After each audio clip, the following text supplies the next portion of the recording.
उपराष्ट्रपति चुनाव की तारीखों की घोषणा के साथ राजनीतिक गहमागहमी शुरू हो गई है।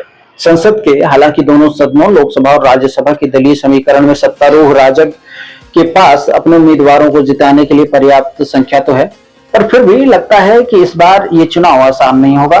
विपक्ष चुनौती देने की तैयारी में लगा हुआ है। बेशक विपक्ष चुनौती तो दे सकता है, पर बिना बड़ी सेंध के उलटफेर करने की स्थिति में नहीं लगता।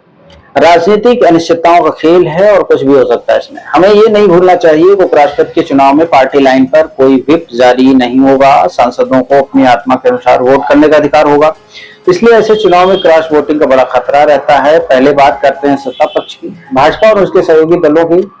भाजपा चाहेगी कि उपराष्ट्रपति पद के लिए ऐसा उम्मीदवार चुना जाए जिनका समर्थन हो और सरकार की लाइन पर चले। ये काम जगदीप धनखड़ ने शुरू में बखूबी किया था।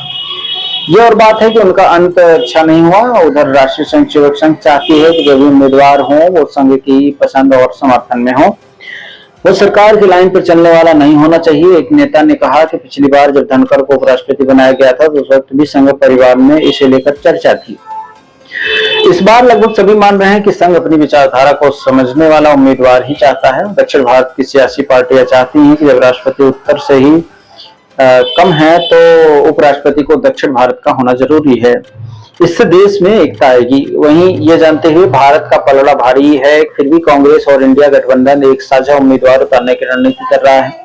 सूत्रों का कहना है कि विपक्षी गठबंधन इंडिया ब्लॉक की योजना और बिहार या आंध्र प्रदेश के किसी नेता को उम्मीदवार बनाने की है, जिससे भाजपा के दो सबसे बड़े सहयोगी टीडीपी और जदयू को असमंजस में डाला जा सके। चुनाव के बहाने कांग्रेस की नजर विपक्षी एकता कायम कर शक्ति प्रदर्शन करने की और एनडीए में असमंजस की स्थिति पैदा करने वालों पर है।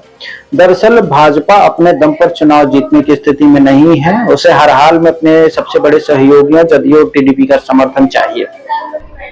कांग्रेस के रणनीतिकार मानते हैं कि अगर विपक्ष का उम्मीदवार आंध्र प्रदेश या बिहार से हुआ तो क्षेत्रीय भावनाओं के साथ संतुलन बैठाने के लिए नीतीश कुमार और चंद्रबाबू नायडू उलझन में पड़ जाएंगे। आंध्र प्रदेश के ही वाईएसआरसीपी, जिन्हें राज्यसभा में 7 सदस्य हैं, विपक्ष के साथ आ सकते हैं। अगर इस चुनाव में एक भी सहयोगी दल टूटता है तो राजग में फूट का संदेश जाएगा। कहा तो ये भी जा रहा है कि भाजपा में इस मुद्दे को एक नहीं माना जा रहा है, सभी लोग इस पर भिन्न हैं।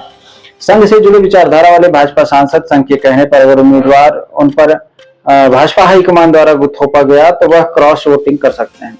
सरकार से इस समय कांग्रेस के जिस तरह के रिश्ते हैं उसे देखकर लगता नहीं है कि विपक्ष सरकार के उम्मीदवार को समर्थन देगा। कांग्रेस के साथ सरकार के वरिष्ठ मंत्रियों के रिश्ते बहुत बिगड़े हुए हैं। पूर्व उपराष्ट्रपति जगदीप धनखड़ से कांग्रेस की स्थिति नजदीकियों को जिस तरह से कहानियां बनाई गई उससे भी भाजपा खुश नहीं है। सूत्रों का कहना है कि विपक्ष यानी कि इंडिया गठबंधन उपराष्ट्रपति पद के लिए किसी ओबीसी या मुस्लिम नाम पर विचार कर रहा है। इंडिया गठबंधन के कुछ नेताओं का सुझाव है कि विपक्ष को उपराष्ट्रपति का चुनाव लोकतंत्र बचाने की लड़ाई के रूप में करना चाहिए।